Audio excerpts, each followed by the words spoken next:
All right, guys, Daniel the Adjuster here on top of another roof here in the Raleigh, North Carolina area.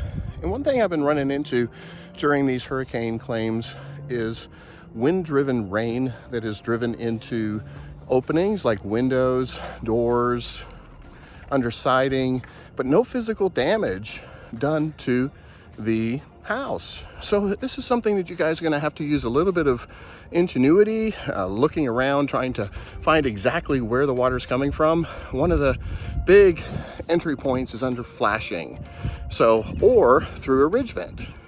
So flashing is not always sealed perfectly down to the roofing material, so that might create a gap where water can shoot up underneath. Remember, straight line winds is something that is really hard to stop. That flashing is not going to stop it because it's used to stopping water that comes straight down.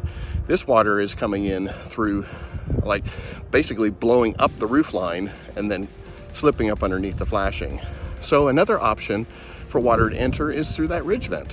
The ridge vent is used to stopping water that comes straight down, not water that slides up the roof line from wind-driven rain. So just keep that in mind. Those are great entry points, pretty typical entry points for water to come in during a hurricane or massive wind event.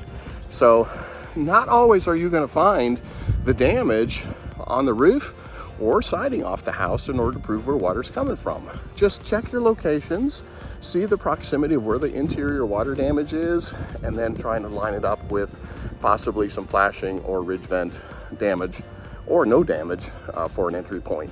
But just a tip there.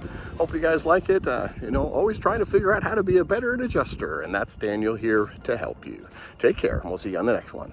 Bye-bye.